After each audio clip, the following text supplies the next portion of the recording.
Good evening. This is the Fellaz Sports Talk Podcast. I'm your host, Trey. I'm happy. Let's get this started. All right, first and foremost, cheers, brother. And cheers, everybody out there. Cheers. It's been a rough week Yep.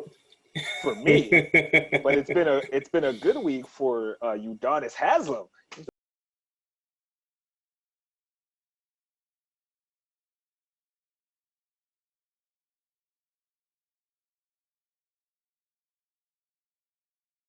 The bully, my guy.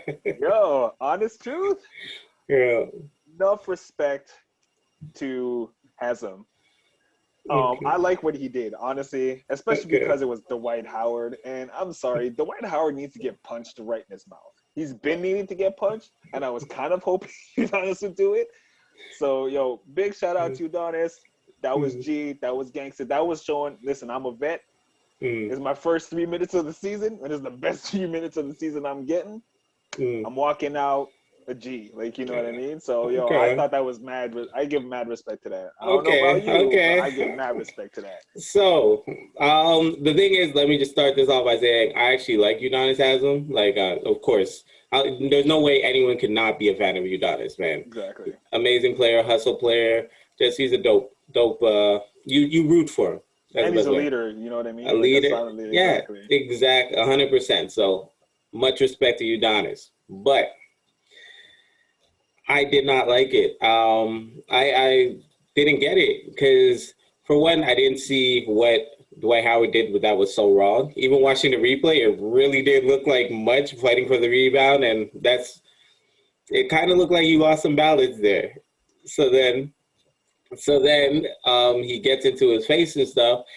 And again, the thing is, I can't even say I'm a Dwight fan, but I don't like the fact that people pick on him. To be honest, like seeing so many people, mainly Shaq, and then picking on him, like I root for him because like it's like what has he done to make so many people angry with him? I really don't know. So that's why. And then I thought it was kind of a cheap shot. What he did. The reason why is because you guys are face to face. Like, either you punch him or not, but that extraness is just like, bro, come on, man. But what I did like was how he got sent out. His only 3 minutes of the season. You understand?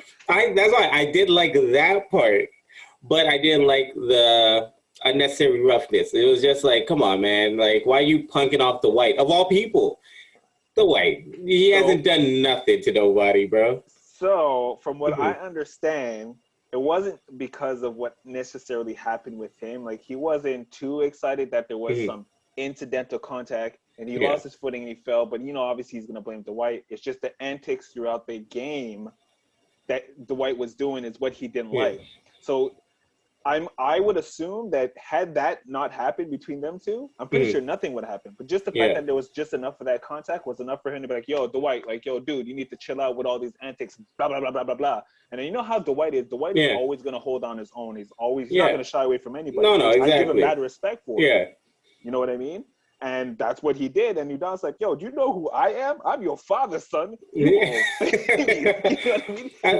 And that's what That's what I'm saying. I'm not knocking it. Again, I am not knocking it, but my only thing was it was Dwight. I think he was just sticking up for his teammates. You know what I mean? With all, like I said, because of the antics that Dwight was doing throughout the game, I think Udonis came in like, listen, last game, I'm G'd up. I'm like, listen, I really don't care what I score. I'm going to be the enforcer. Exactly. Yo, I fully get it. Guys. I fully get it. I understand the concept. I understand the role he plays on the team. Lead by example. So he's going to go out there, show his heart, and you saw how the team played even. You know, killed it. So I am not knocking what he did. I'm just more knocking it that it's like picking on the weak kid at school. It's like, it's Dwight Howard, bro. Like, you know what I mean? You can't get points for punking Dwight Howard. That's my whole thing. You know what I think the problem with a lot of people being able or wanting to pick on Dwight? It comes back to when he came into the league. Now, let's be honest. When Dwight came into the league, he was a force to be reckoned with. Big time.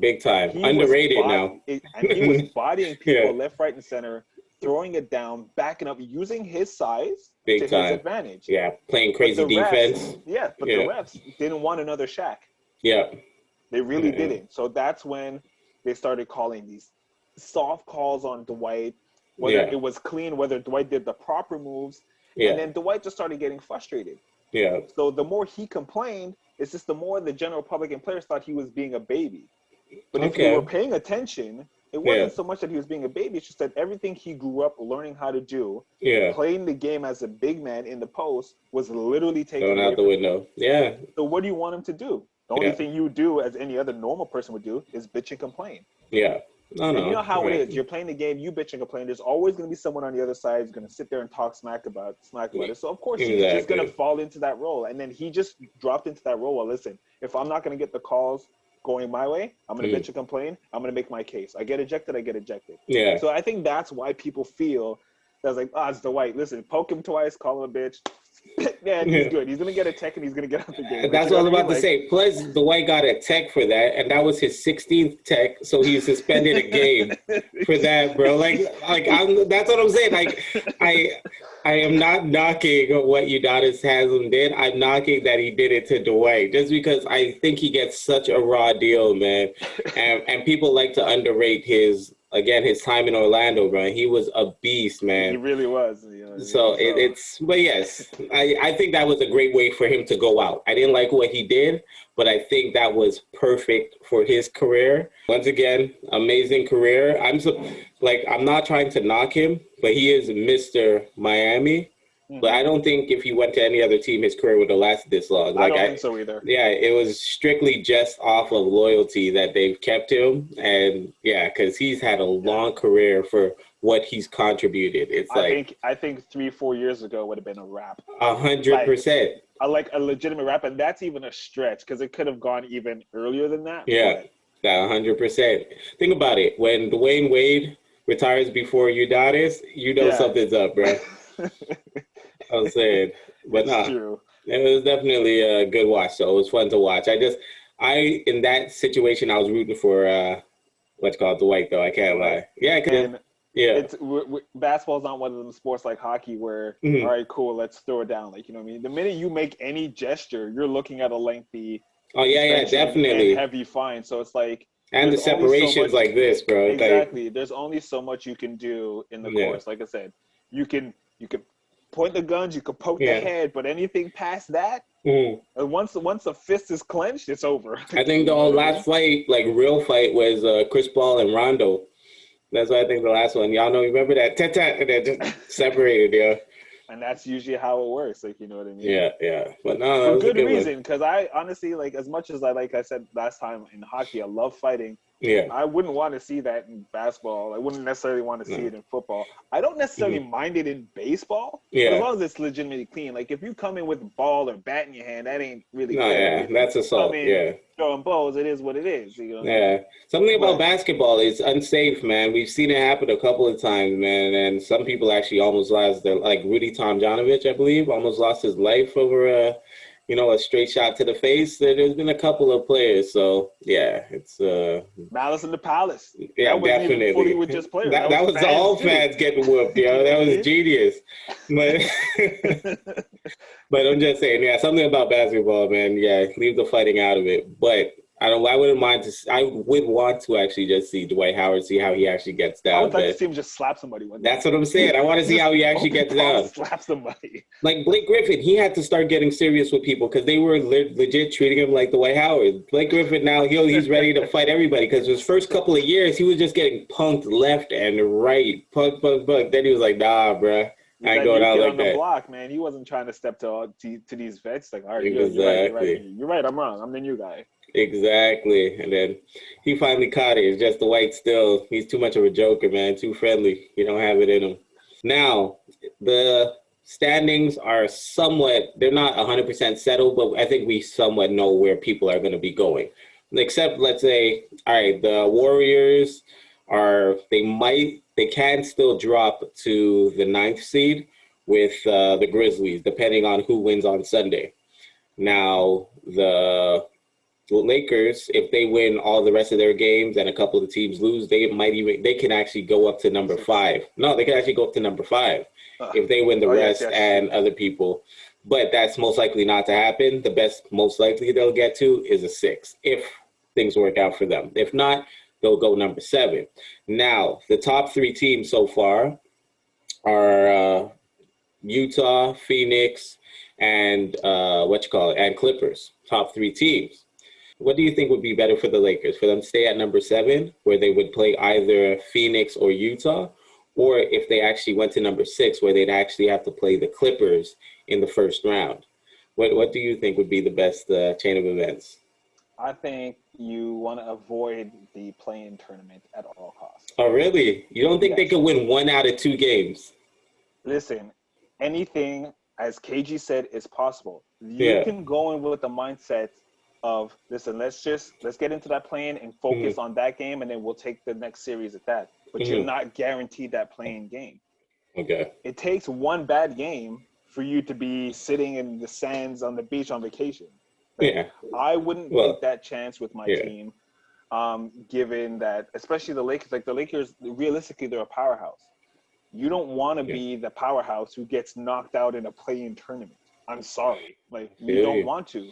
But that might be the only way. That might be the only way they stop this play-in tournament, for 1. But for 2, again, they have LeBron would be the only way the tournament gets exactly in the future. But again, they have 2 shots at getting. So the 7 and 8 seed play against each other, and then whoever loses that goes against whoever won the 9 and 10. So I get it, but no matter what, want to take that chance, in my opinion. If you have an opportunity to finish the season strong, you play those games hard. If you play those games hard and you lose, then you lost. But if you play those games hard and you win to give yourself a better chance at a higher seeding, go for the higher seeding. Okay, but that's just me. But then play the Clippers in a 7-game in first round when you guys haven't been, because you haven't been healthy and playing with each other for a majority of the season. Okay, but their task doesn't get any easier if they have to play Utah or Phoenix. Definitely, I don't think Utah or Phoenix are legit. I don't think they're legit. I'm not saying that they wouldn't. Like, those 2 teams would just flat out beat them. It's still not going to be an easy win.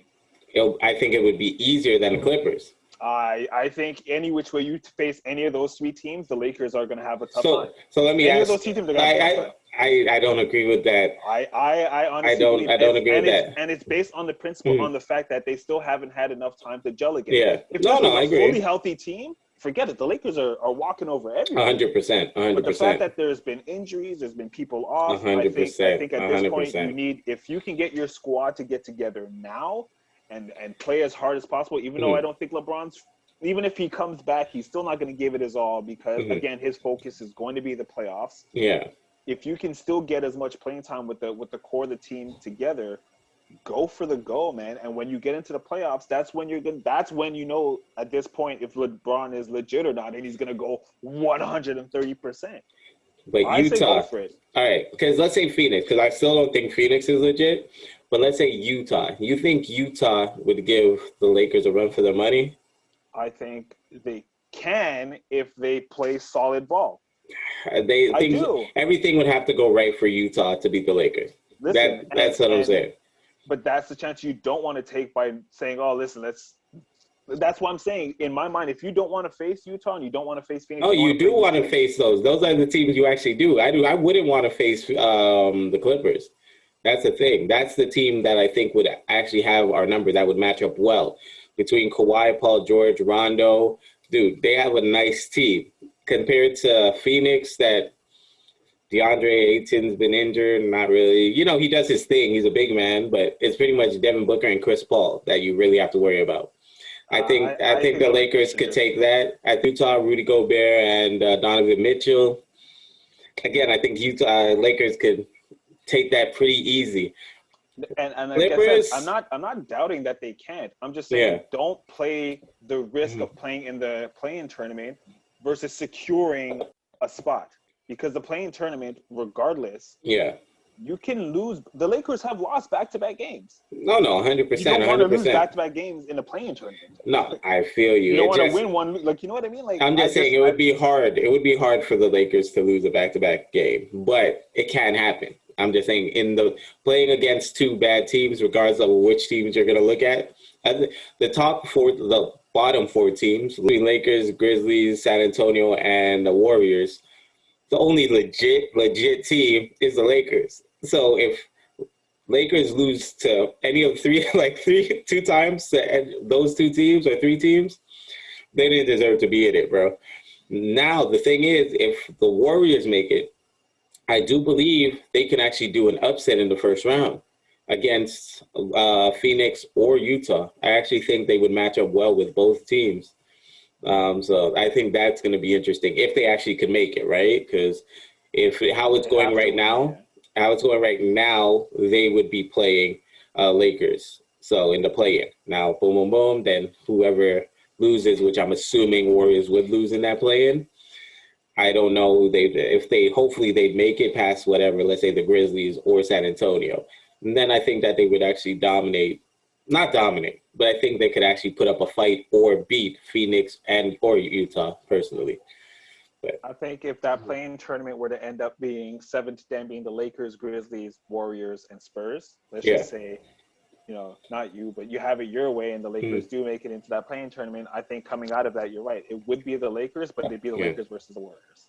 Exactly. That's how I see it come out, because the Spurs, let's be honest. And that's what I'm saying. They have you see their names on there, and you're like, okay, yeah, that's a solid team, but they don't. They're barely holding on. They're on the 10th. They have a losing record, bro. Memphis is still too young. They're not there yet. That's why. And I think they could win one game, but I can't see them beating, let's say, the Spurs and then beating the Warriors, because I'm assuming, again, can't really see that happening. But who knows? Weird things happen, man. Definitely weird things happen. But yeah, I think what's called is going to dominate. Then you look at the East, and it's like, boring. Yeah. At least the West is a little more interesting in the fact that there's 5 teams fighting between 5 and 10. Yeah. Whereas the East is like, big separations. The only thing that's interesting, exactly. Because let's be honest, I didn't even think Washington had a chance at the beginning. They did a total turnaround, bro. Conversation of being in the play-in tournament. Forget the full-on playoffs. Let's talk the And I honestly did not see Washington, and it's Westbrook's triple-double towards the way he's been playing. It's like it's given that team just that glimmer of hope. Like that extra, that boost, that Bradley Beal, like Westbrook's play has bumped up his game too. Like you could tell they're feeding off of Westbrook, and it's sick to watch, man. It almost makes you wonder what could have been had they had playing time before the beginning of the season. Exactly. That is true. You know what I mean? True, yeah. No. I think they're gonna be real good. And again, it seems like Bradley Beal and Westbrook mesh really well together. So that's gonna be good to watch, man. And again, on Westbrook, broke the record. Oscar Robertson's record. Most ever. Yeah. Oscar Robertson. Most record triple doubles. What's crazy for me is that like he broke the record, but this guy still has like 4 to 5 years left to play. 100%. 100%. Peak level ball. Like, do you know how many more triple doubles that's gonna be? Like, dude, and there's no one near him. No one near him, bro. I'm saying I think the closest person might be LeBron with 90 or something. I'm not even sure. And again, at this point, LeBron will never catch him. Dude, come on. Of course not. I'm just saying, like. He's got, like I said, another 4 to 5 years of putting up triple doubles. He's gonna not only he already surpassed it, he's gonna smash this record. Yeah, I agree. I will be surprised if within our lifetime, if someone else comes and puts up these kind of numbers. I'd be super surprised. So at this rate, do you think there's gonna be a point where we're gonna be seeing someone average a quadruple double? The thing is, Russell, he, in my opinion, made a concerted effort for this. You know what I mean? He knows what he's going after. He's playing hard, but I'm just saying he knows what he's going for.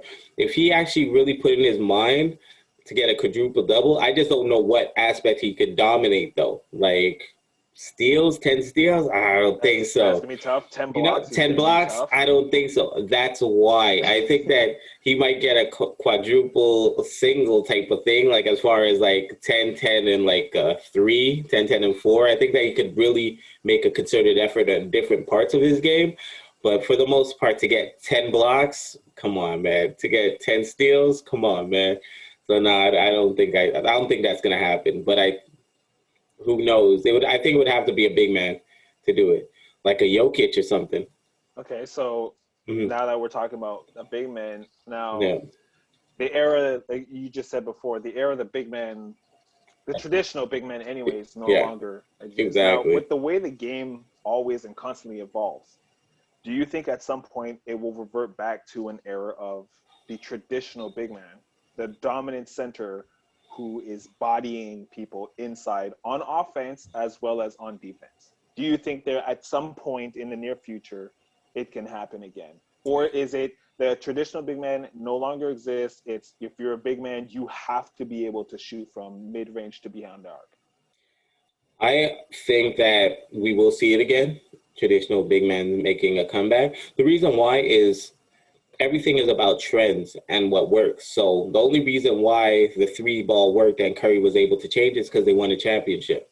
If they never won a championship, everybody would not be shooters. Just like with the D'Antoni system, with just passing up the ball, scoring quick, shooting. The only reason why nobody actually gravitated to that because they never won. If that Phoenix team would have won, everybody would have ran to it. The only reason why they ran to, again, the Warriors system is because they actually showed that you could win doing this. So if there's another Kareem Abdul-Jabbar, I think that they would totally change that game again, man. Because if you get a big man that, hey, he's not shooting threes, but he's giving you 60 points off hook shots, I'm saying the whole world would stop and be like, yo, see, this is how you need to play. The higher percentage shot, da-da-da-da-da. So I think it can go, and I think it will go, but you actually have to prove it now in, by winning a championship. That's the only way it will go back, but I think it will. How about you? I definitely believe it will go back. I'm just waiting for that day where there's just a traditional big man to come in and start bodying people again. Yeah. I miss it. I'll be honest. I miss seeing a big man catch that ball in the post and then work skill. Yeah. Just pure skill to get to the basket, whether it's a hook shot, whether it's a post fade, or whether it's just going up and bringing the rim down. I miss seeing that. Like a lot of times when you see the rim coming down, it's someone driving to the hoop. Exactly. I just want to see a big man turn and go up. Shaq That's style. what I want. That exactly. Yeah. You know what I mean? Those are the guys I want to see, like the Ewings, the Olajuwons, David even Robinson. the new Bulls of the day. Like, I want to see traditional big men back in the game. Again, based on where we're at now in today's basketball, it might be a minute before we see that. But I feel that it can happen. It's just it takes one. Yeah, just like Curry is that one. Exactly. It takes one. So if you're out there, please hurry up. Don't change your game, man. Just dominate the way you're dominating. You know what I mean? Because again, Curry, the way he played, didn't get a lot of recognition. Remember, he had to go through Davidson just to get his shine. So you might not get that shine playing the way you're playing, but eventually, if you're good enough and you perfect what you're doing, you can't deny the talent. So Shaq should just come out of retirement. Hey, Shaq, bro, how do you feel about coming out of retirement? I wish his kids had his size, man. That would be so dope because, again, his kids play small ball, even though they're still pretty tall, 6'9", 6'6", 6'7", and the younger one's still growing. So they still got really good height, but they're slender and not 7 foot. What, you know what I mean? Like this, bro. Bro, so imagine they had his size and just powering. That would be amazing to see, man. I'm telling you, that's what we need for the game to get back, to be honest. That's honestly what you need, man, because nobody's going to change the system if it's not winning championships. Because remember, you're trading 2s for 3s. On the subject of playoffs, not only is the NBA getting geared up to go, but hockey is getting geared to go up into the playoffs too, because naturally the two end up in the playoffs relatively at the same time. True that. And obviously it's wrapped up and it's set for hockey. And I ain't even going to the American side because, nobody really, I don't really care because, I'm here in Montreal. So exactly. I'll be honest. We're getting the Toronto-Montreal playoff. Yeah. And I'm seeing a whole heap of a whole heap of trash talking going back and forth amongst fans, even though, especially you Boston Bruins fans out there who ain't even in this North Division, is talking mad smack. And for one, I like the fact that there's that good old rivalry. Yeah. But I don't know. I'm kind of nervous. I kind of feel like Montreal. We'll never hear the end of it, bro. We will never hear the end of it, As much bro. as I listen, as a Habs fan, as much as I naturally want them to win, I kind of need them to win so that we don't ever have to hear the end of it. Because if Toronto pulls this off and beats Montreal, although Toronto technically does have the better team, we still will never. Most of Montreal's top guys are still injured. Man, it'd literally be like winning the Stanley Cup for Toronto if they beat. And that's honestly the point I was gonna say. I was like, we're known for our Stanley Cups, and they always come up with different ways to discredit us, saying it was before and and last Stanley Cup you won is '93. Yes, but that's still about 100 years before Toronto as well. I had to shoot that one. I had to shoot it without.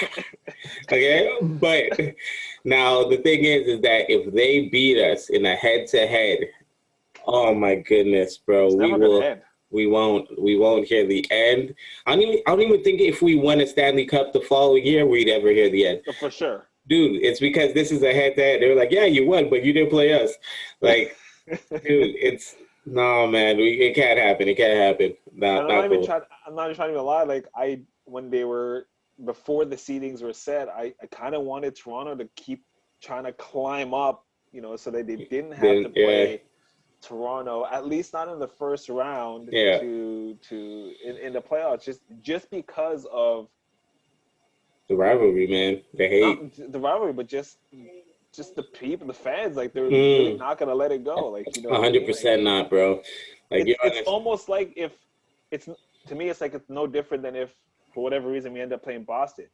Like, but it's different. The reason why it's different is because we don't have to hear it directly.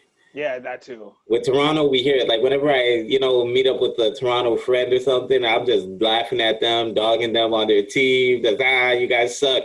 And then if they beat us, it's over. That's gonna be the worst thing to ever happen, man. Fans who are friends who are fans of the Bruins, so yeah, it wouldn't be that bad. But it's still like like people in Boston just like forget Montreal. Montreal's the worst. Blah, blah, blah. But yet they want to come here and party like this 1995. Like what I mean? Yeah, that's because of our ages. But yes, our legal ages. They enjoy it. But no, hopefully that's not the case. Hopefully we do win because we do mess with Toronto people. Like we laugh at them, but I don't think it's going to be as strong as if they actually beat us, man. Which is why I feel now more than ever. I mean, this is where Carey Price is needed. But he ain't played in well over X amount of weeks. Yeah. Even if he does play, it might not be the same. Crazy signs of rust. Like you know what I mean? Like you're talking, he needs. And again, I don't play hockey, so. I can't fully speak on it, but if I were to base it on just being athletic, when you're missing the game at a professional level, even just to get remotely back into the flow of it, I would think you need at least 2-3 games to feel comfortable again. Being, playing full time, like whether you're a goalie or defenseman, easy, you need at least 2-3 games. So easy in any sport, and he's not going to get that. Yeah. Playoffs start this weekend. They start Saturday. Like, you know what I mean? So it's the guy they traded PK for, Shea Weber, he's injured. He's doubtful. Like, I mean, there's a couple of guys who are key to their team who are doubtful. It's not to say that Montreal can't win. It would just be a lot better if they had their key guys, because Toronto just got back their number one goaltender. Yeah. Toronto has that Matthews kid who's playing hockey like a madman. Like they have the bodies, like, you know what I mean? No, 100%. But nobody's trying to hear that. You know what I mean? If we take our L, we gonna take an L, man. Everybody gonna try to hear, but this was injured. Everyone's gonna just think we're sore losers, man. Nobody looks at the facts. They heard it here first. Yeah. Any Montreal businesses that are open, board up your your windows in the event that Toronto does take out Montreal. Yeah, because it's not going to be Montreal people. It's going to be Toronto people driving over. Yeah, if they're allowed to cross the border in the next couple of days. Exactly. Yeah, this is just. But they gonna be knocking down riding. Yeah, Win or yeah. lose, just board them up. It sucks, bro. But hey, you know what? Got faith in our team, man. Get the W. You know what I mean? Shout out to y'all. Shout out to our viewers. Shout out to Mamba Hustle. Left us a comment. It was actually a pretty interesting read. Had some really good points in there about why Anthony Edwards should be the Rookie of the Year. For one, he stated, like you actually stated, about the games played, which, again, I can't even argue that fact because, yes. Now, there's a couple of discrepancies where some people might say that Anthony Edwards was solely playing by himself on a bad team through injuries through Cat and D'Angelo. So some people might say that's the reason why they have such a bad record. But I would say the reason why he might be scoring 20 points a game, or actually 18 points a game, might be due to the fact that he has no one else to pass to, so he's the number one shooting option. Now, if you're Lamelo Ball, that the pretty much third option on your team after Hayward and Rozier, you got to get it how you live, and you're still averaging 15 points plus rebounds plus assists. And I'm just saying that is something. But at the end of the day, it's all on opinion, right? Now, how it's looking with the rookie ladder, it's LaMelo Ball's at the top again, and then Anthony Edwards second. No one can take away what Anthony Edwards is doing. He's actually playing really great, but I still, in my opinion, can't say that he's changed the game. Second thing, that they pretty much have the same record when LaMelo Ball was playing, so when he wasn't playing. But I'm here to nitpick. So it's not 100% true. Now, when he was playing, they were at one game above 500. When he wasn't playing, they were one game behind, under 500. So that's a winning record to a losing record. Now, since he's been back, they've had a losing record. So depending on how you're looking at it. Before the injury, they were above 500 team. After the injury, below 500. So you could either say he's good for at least one extra win or he's not. I don't know. Just saying, it's all on opinion. I took a stand. I'm going to stand on it, man. LaMelo Ball still Rookie of the Year, man, but that's no slight to Anthony Edwards. My opinion don't change. It's almost similar to what he wrote. Again, it comes back to the reality. I get that now, LaMelo's back, the hype is still there. So based on games played, I still think that, again, never taking anything away from LaMelo, I think it's just based on games played, including the stats, because it does you still have to put two and two together, games played in stats versus games not played in stats. From a basketball non-fan based realistic, point of view, it should go to Edwards. But if you're looking at numbers and you're playing it off numbers, then obviously Melo is your better choice because, let's be honest, between the two, and again, this is just based on what I've seen.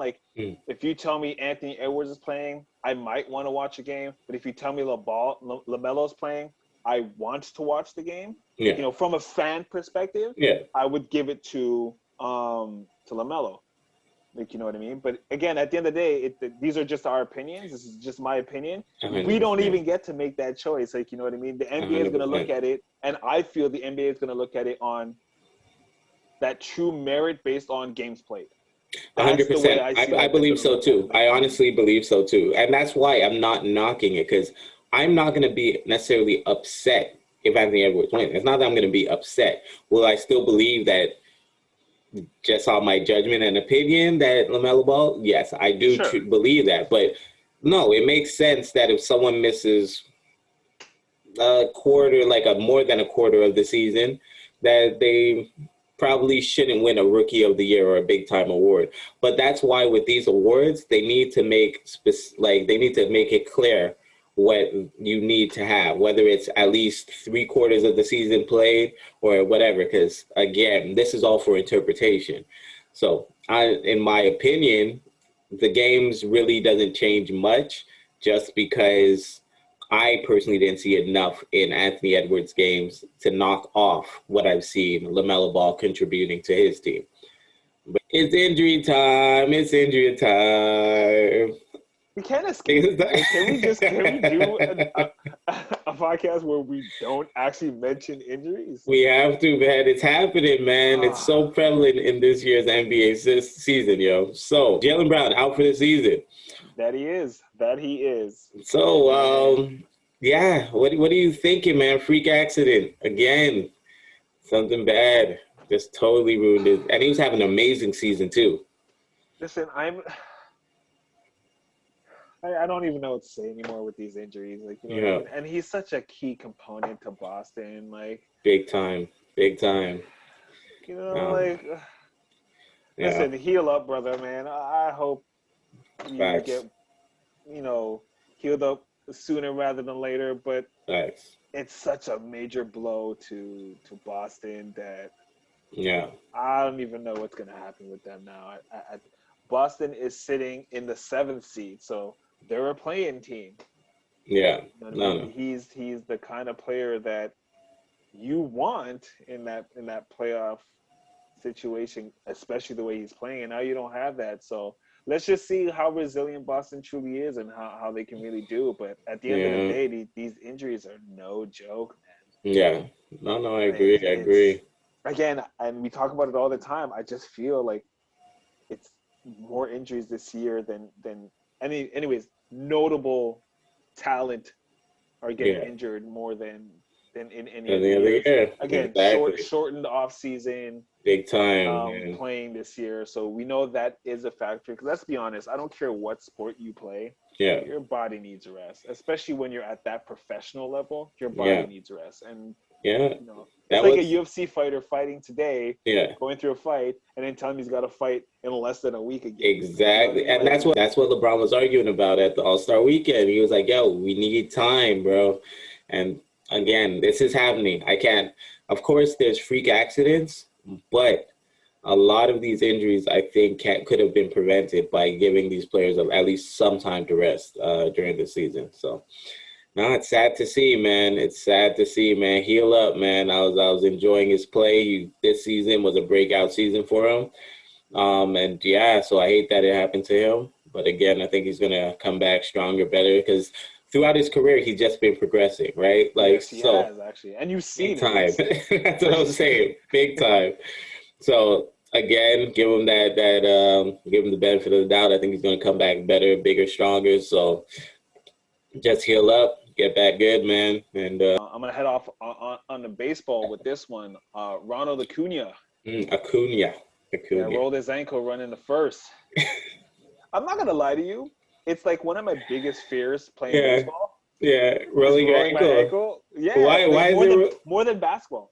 I play basketball, and I'm less worried about rolling my ankle playing basketball than I am when I'm running to the base. I'm like, okay, it's a calculated. Like, so you're talking about touch the base. Touching. That's what I'm saying. So that's what you're really worried about, the touch on the base. I got you. Like I don't know about anybody else, but for me, it's like when I'm running, I'm going to use first base. When I'm running to first base and I'm hustling down, if I'm hustling, because let's be honest, I don't always hustle first base, but if I'm hustling, my mindset is make sure I touch with my left. But also don't touch like the first base. Like make sure the first baseman's foot doesn't happen to be on the bag or whatever the case may be. It's like I don't think about anything else. I've gotten the baseball to the face, the chest, just down the third. It's really rolling my ankle. That's the one thing that I'm like truly paranoid about baseball, and it happened to him.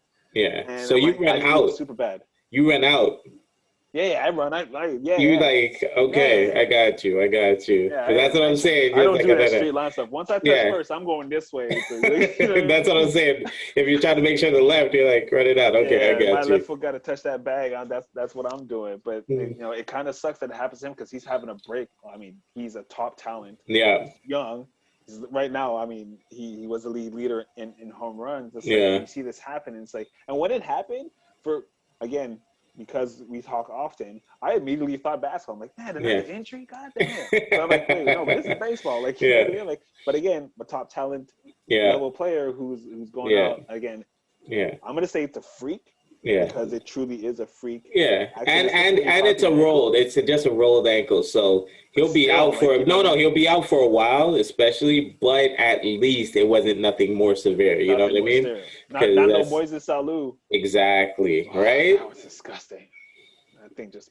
That's what I'm saying. You just made me cringe, bro. That's all. I was like, Yeah, man. Can we stop talking about injuries? I'm done. Officially now, Albert Pujols is a free agent. Yeah. And I, like we said last week, and I'm saying it again, I hope he doesn't get Carmelo'd.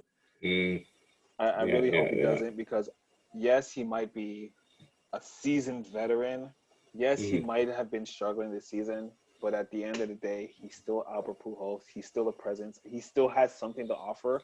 I hope that at this point, any team picks him up. Obviously, a contending team, because let's be honest, at the age he's at now, and his mindset should be, I want a ring, I want a championship, I want to go out on a high note playing for a team. Even if I'm only paying sparingly, I still want to play on a team that's going to win a championship. I hope he gets picked up. I think he deserves to get picked up. I think that level of respect, just in his name alone, means he should get picked up. But again, you never know how things are going to roll out. And I really just hope he doesn't end up just sitting there, not getting picked up by a team. And at the end of the year, he's like, all right, cool, well, I'm done.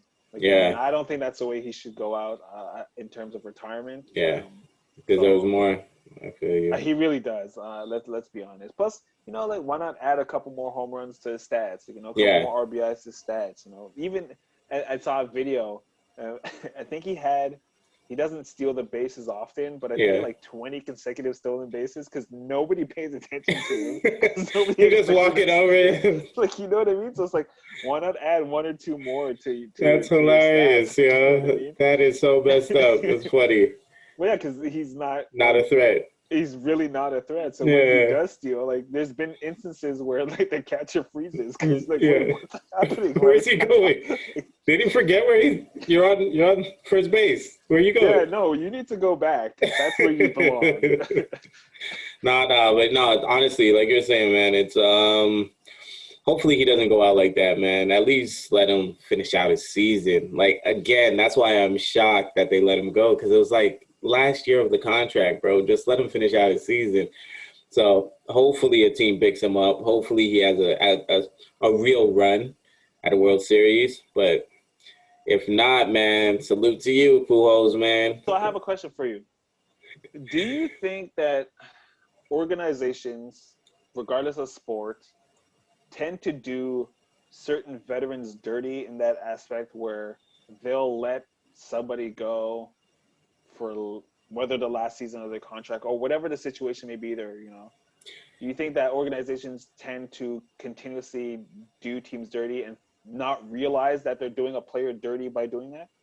You know what's messed up? I think yes, I think that. And I think that they do realize in some cases. Like with baseball, I don't want to say they're one of the main sports to do it, but I find they're one of the main sports to do it. But I think the reason why is because it's so business oriented. Like, they pay so much, these players get paid so much and they expect so much from them. That's just like, at the end of the day, they're looking at them like a number. Look, we're going to pay you this much. If you're not giving us this much, you're letting go. So it's not the same thing as like a Udonis Haslem with Miami, where there's like a give and take. You took less off your contract. We're going to keep you around for an extra 4 years. In a lot of baseball, I find that it's like, we paid you a super $300, $400, $1,200 million. So now at the end of the day, if you're not living up to that $1,200 million, we're gonna ship you out. So I find there's a little less. I find there was more loyalty in baseball, like back in the day, where, you know what I mean, they'd have like some old school players finishing out their careers, but now I find that it's a business, and I find they're really got the mindset of the business. I think they consciously know that it's not loyal. I think they consciously want to make sure the players understand this is a business and you need to actually give us something. If not, you're out the door. That's how I feel. How about you? I feel it's like that across all of them. Yeah, All well, major in sports, yeah. basketball, Like not hockey, really. Basketball, in not really. I find it in hockey Yeah, it can be again not every organization, but not every organization. most Yeah, I find hockey definitely in baseball because like you said that's what and I'm you said saying. baseball is definitely a business oriented team. Like if they're gonna invest even $5 in you, Yeah, they want to make sure they get that $5 worth out of you. If you only exactly. put up $4.50, you're gone. Yeah, no, Not even 100%. not even to go down to AAA. Like, listen, no, we're done with you. Yeah, You're someone else's problem at this point. exactly. Um, football. I mean, football. I don't. It depends. It depends on the player. It depends on the team. The, You know what I mean? you know what I mean? Like football is Yeah. it's questionable. A lot of times too, where I find where football like you see it the most is when it becomes an injury based situation. 100%. One of the worst sports when it comes to injuries. 100%. I'm gonna invest $15 in you, Trey, because you're the man, and this and the Yeah. third. And then within the first couple of games of your $15 contract, you Yeah. question me like, yeah, listen, so about that $15, Yeah.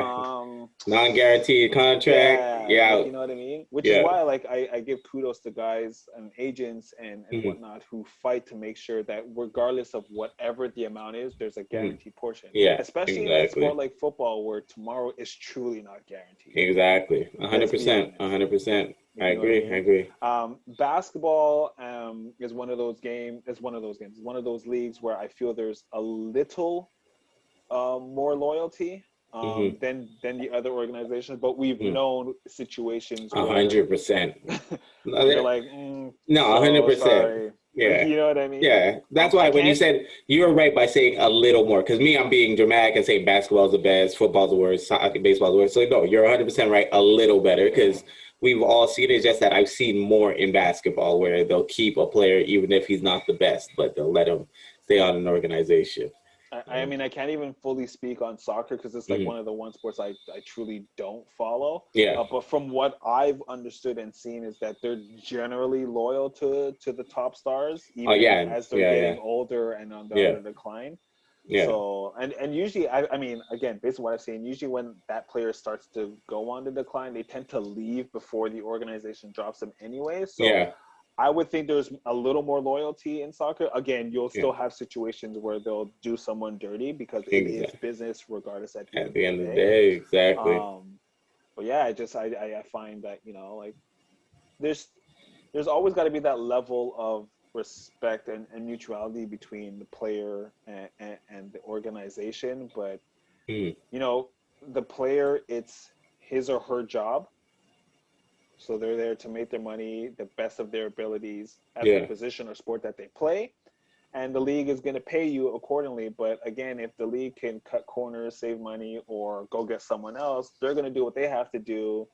And too bad for you. Like, you know what I Yeah. mean? And it sucks. Like, you know, yeah, there's players' unions in all these sports, but let's be honest, the players' unions Yeah. don't, unless it comes to negotiating future contracts, Yeah. current contracts, they really don't do squat. So, it sucks, like, you know what I mean? It's no different than me working at, like, you know, any one of these Yeah. stores, like, you know what I mean? Like, yeah, I'm there, but if they don't want me there, the door Yeah. is right there, like, you know what I mean? So it kind No, of no, sucks okay. where that it happens. And again, Pujols is one of those guys where you just feel that you would think the Angels would have given that level of respect that Exactly. on the last year of his contract, what they instead of cutting him and waiving him, they can like, listen, it's not your numbers aren't really where they are. We got these younger kids coming up. What we want is we want that we want you to be more in that leadership role now. So Hmm. instead of starting every game, you might start every second game. Yeah. No, Like no, you I know what I get you. mean? Like Yeah. cut down in that aspect versus just be like, nah, listen, let's just here, listen, you have 1 year left, we're gonna waive you and you still get hypothetical 2 million of your 7, 8 million, 20, Mm. whatever we owe you. So now we save a bit of money and now let's go invest in someone else. Like, you know what I mean? Like Yeah.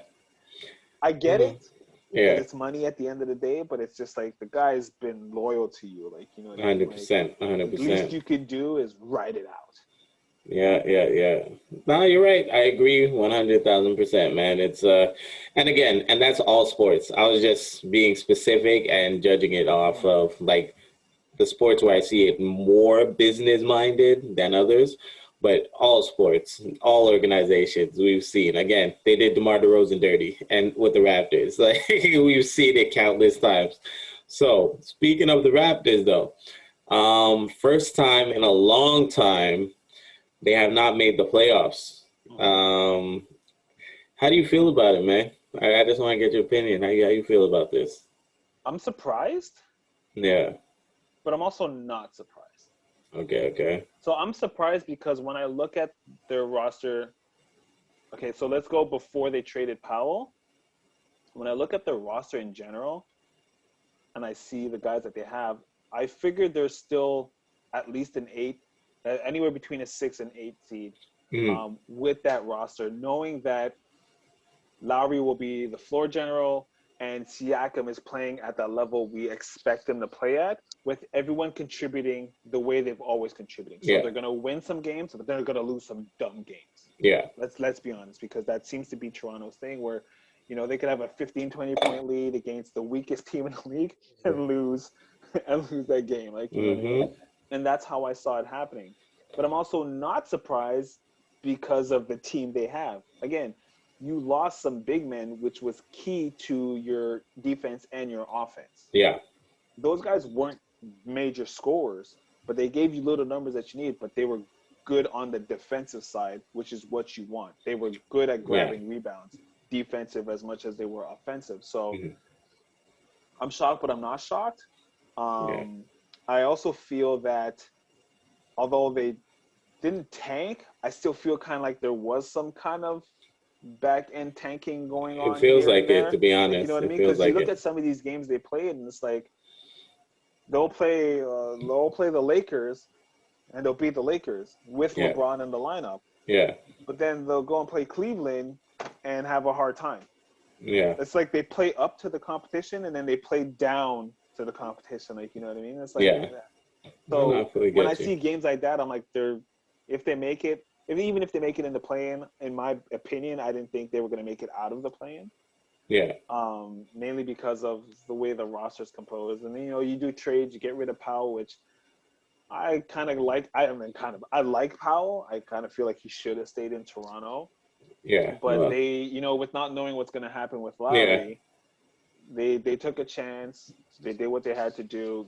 Kudos for him because now he's in a fight for a playoff And he's spot. playing real good. He's playing real good right now, He too. had a dumb foul the other day, but hey, Yeah. listen, it is what it is. It happens to the best and the Yeah. worst of us. So, Yeah. but I'm, again, like I said, I am, but I'm not surprised with Toronto not making the The playoffs. playoffs. What about Yeah. you? I'm not surprised at all. Again, man, they were uprooted. They're all playing on foreign territory, foreign land. They're probably not around their families. And I know these sound like things that have nothing to do with basketball, but it does have everything to do with it, For sure. right? They're pretty much put in an uncomfortable position year round. Well, not year round, but every single day of this season. So, no, I wasn't shocked. I thought this would happen. I'm lying. I thought the Raptors would have been better, but I'm not surprised that this happened. Like, again, you're asking them to play in a bubble that's not a bubble. Like you're asking them to like their whole season was an away game. They were bound to lose, man. So I'm not shocked. It's sad though. It's sad because of how high we've been. Wasn't it like 7, 7, 8 years consecutive? Exactly. Yeah. And then now and plus the championship. Exactly.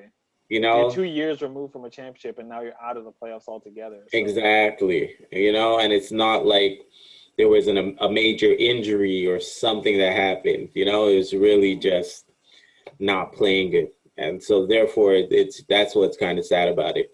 But no, I think once they come back to Toronto, once things clear up, I think it's gonna change again. I think that they're gonna, get the culture back right. But it's difficult to again have a winning season when all your games are away games.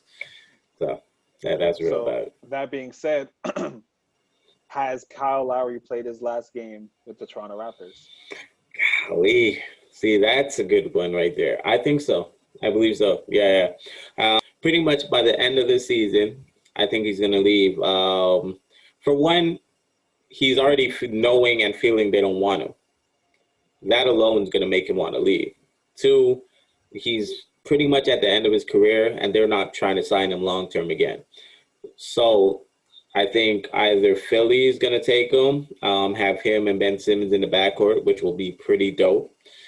I think I've been hearing the Knicks or the Lakers. One of them, Knicks are interested in him.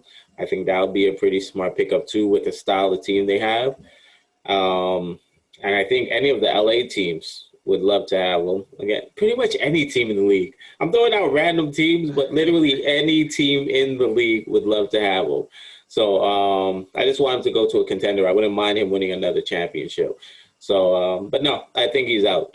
I think they've already burnt the bridge by trying to move him during the season. That he's good. I think he's done with it. How do you feel about it?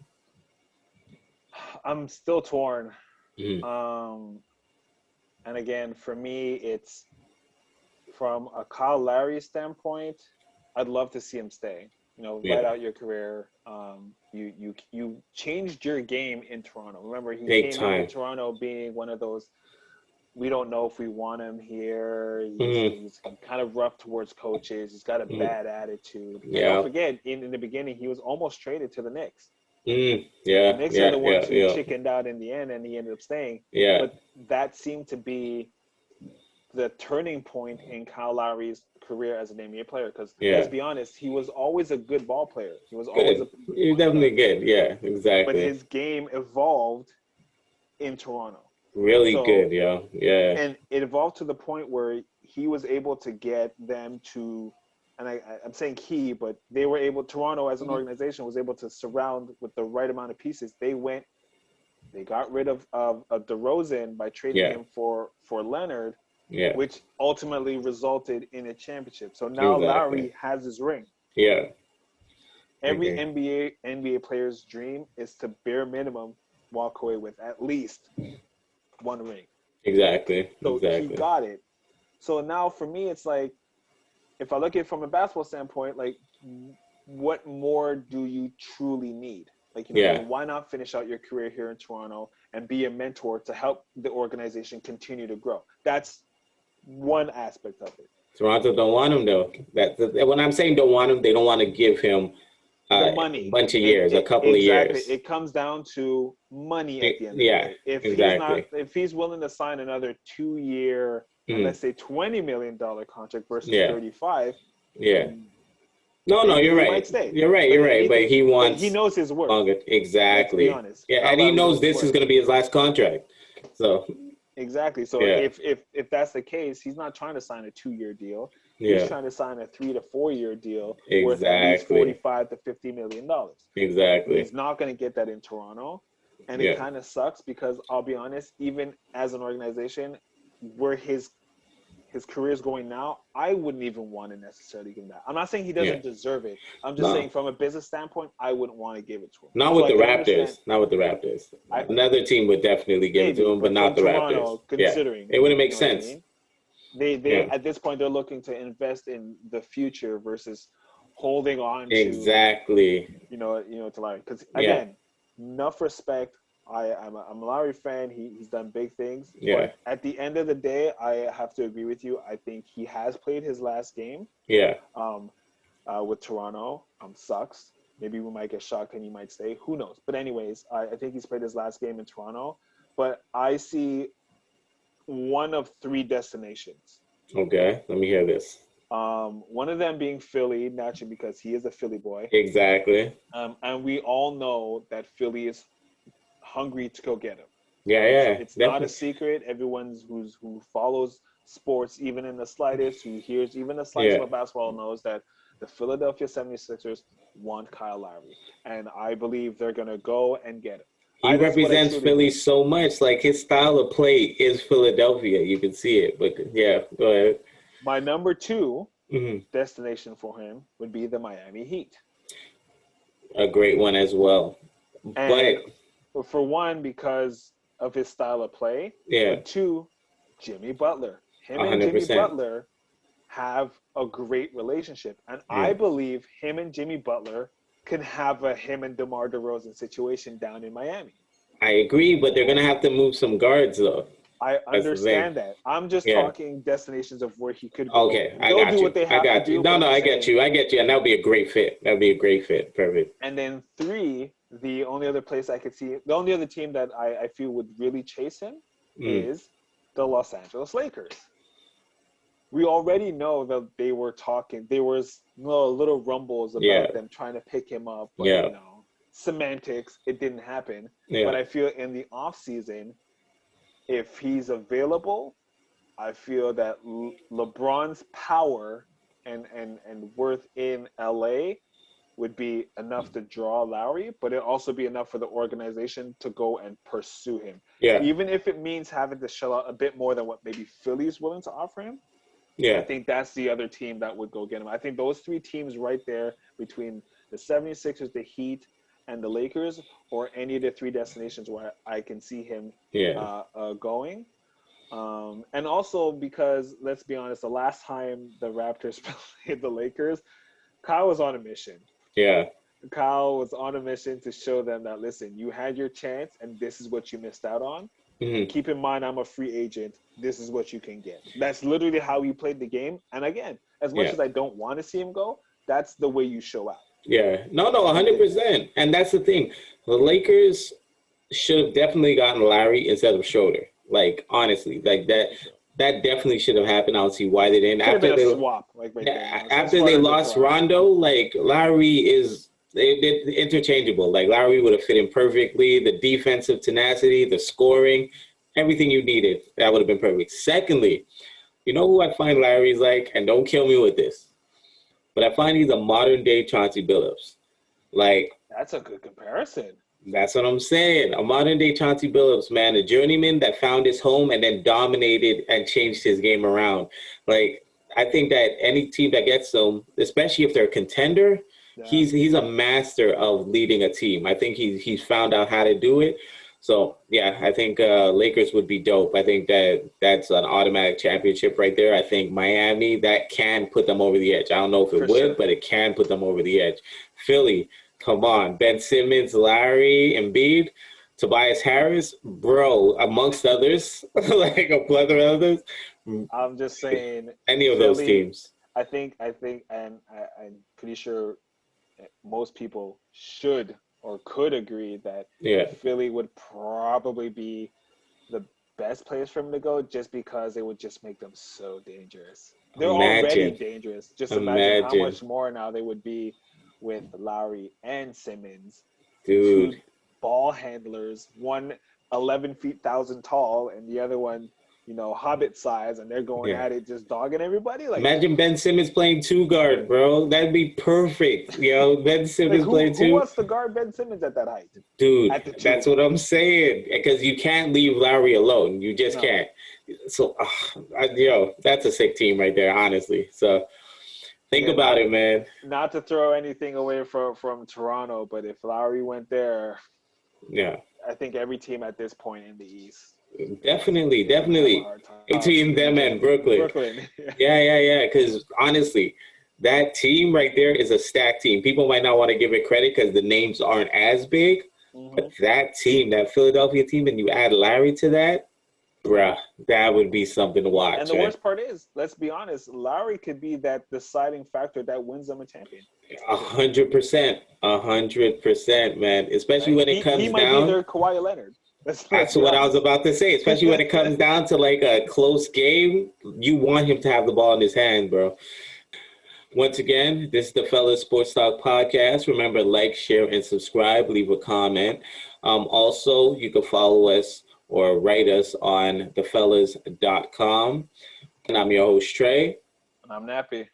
We in these streets. Peace.